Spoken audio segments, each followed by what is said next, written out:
ရားနာတွေကိုအရက်ပြန်နေသုံးပြီးတော့ကျွန်တော်တက်တာအောင်လုပ်ကြတယ်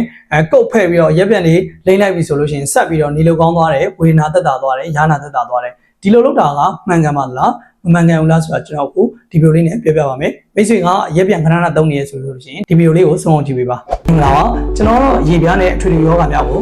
ဒီစည်းကမ်းမှာရော online မှာရောကုသပေးနေတဲ့ဆရာဝန်ဒေါက်တာနေစာလုံးဖြစ်ပါတယ်အဲ့တော့အရက်ပြန်ဆိုတာတကယ်တော့သူကဘက်တီးရီးယားပိုးတို့ဗိုင်းရပ်စ်ပိုးတို့တက်တဲ့ဆေးပေါ့နော်အဲ့တော့အရက်ပြန်မှာ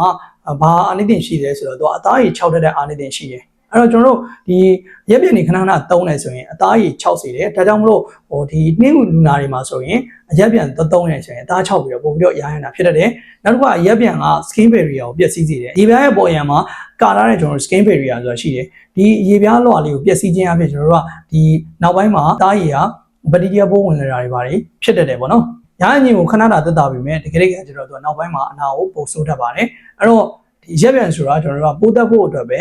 သုံးတာပါတချို့ကနှင်းကူယောဂါကိုဘက်တီးရီးယားပိုးဝင်လို့ဖြစ်တယ်လို့ထင်ကြတာလည်းရှိတယ်တကယ်ကျွန်တော်ဘက်တီးရီးယားပိုးဝင်လို့မဟုတ်ဘူးအရေပြားရောင်ရမ်းတာအရေပြားရောင်တဲ့ကြောင့်အရေပြားရတာဒါကိုကျွန်တော်တို့အရက်ပြန်အသုံးပြုခြင်းကမှားပါတယ်ဒါကြောင့်မိတ်ဆွေကရက်ပြန်ကိုခဏခဏအသုံးပြုပြီးနေတယ်ရားနာတွေကိုအရက်ပြန်နေတုတ်လိမ့်မိနေတယ်ဆိုရင်အခုပဲရက်ပါလို့ကျွန်တော်အကြံပေးချင်ပါတယ်ကျွန်တော်အခုပြပေးတဲ့အကြောင်းအရာမိတ်ဆွေရဲ့အကျိုးရှိရဆိုရှင် share ပေးတော့ပါ comment မှာမိတ်ဆွေရဲ့ဒီရက်ပြန်နဲ့ပတ်သက်ပြီးတော့အသုံးပြုနေတဲ့လွဲမားလေးရှိရဆိုလို့ရှင်လည်းရေးပေးခဲ့ပါအောင်တခြားလူတွေတီးတော့ကျွန်တော်တို့ရှောင်လို့ရအောင်လို့ပေါ့နော်နောက်တဲ့ရေပြားနဲ့ပတ်သက်ပြီးတော့ဘုဒ္ဓရာတွေသိချင်နေဆိုရင်တော့ဒီအကောင့်လေးကို follow လုပ်ထားလို့လည်းမေးပါနဲ့เนาะအားလုံးကျေးဇူးတင်ပါတယ်နောက်ဗီဒီယိုတွေမှာပြန်လည်ဆုံတွေ့ပါမယ်တကယ်လို့ဆရာနဲ့ယောဂဆွေးနွေးကူးသားခြင်းနဲ့ဆိုလို့ရှင်တော့ TikTok ဘိုင်အောင်ကဖုန်းနံပါတ်ကိုဆက်သွယ်ပြီးတော့စုံစမ်းနိုင်ပါတယ် Dr. Nay Wellness Clinic